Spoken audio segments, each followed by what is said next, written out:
Récemment, Hachette a retiré de la vente le roman Shy Girl car beaucoup de lecteurs estimaient qu'il avait été écrit à l'aide d'une intelligence artificielle. L'éditeur américain qui devait publier le livre ce printemps a quant à lui annulé la publication et le livre n'est plus non plus disponible au Royaume-Uni où il était sorti au mois de novembre. Alors le texte est passé par un détecteur qui a estimé qu'il était généré à 78% par IA, mais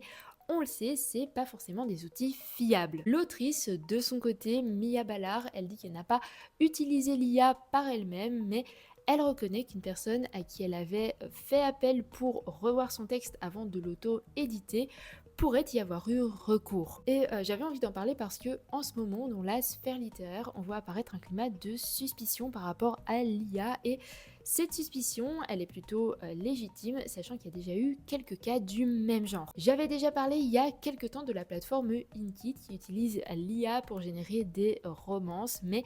on peut aussi évoquer le cas de l'autrice Lena MacDonald qui avait accidentellement laissé son prompt dans la version finale de son texte, ou encore la décision récente des éditions Harlequin de remplacer leur traducteur par des IA. Le problème, je crois, c'est qu'on a vite fait d'accuser sans preuve, comme on l'a vu avec Freda McFadden. Ça pose aussi la question du recours à l'IA chez certains prestataires extérieurs et de manière générale dans le processus éditorial, et on peut aussi se demander dans quelle mesure l'IA va vraiment améliorer le texte ou simplement le lisser et le rendre un peu quelconque. Mais ce que ça montre aussi, c'est que les lecteurs, malgré tout, restent attachés à la dimension humaine de la littérature et que certaines maisons, sans doute pour des raisons d'image, embrayent et adoptent un positionnement clair par rapport à l'IA. D'ailleurs, il y a quelques jours au Royaume-Uni, la Société des auteurs a mis en place un label pensé pour garantir qu'une œuvre est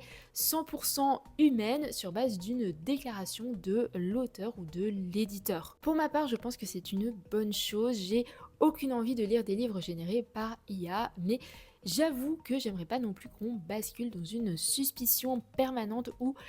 quiconque écrirait de manière un petit peu trop convenue, un peu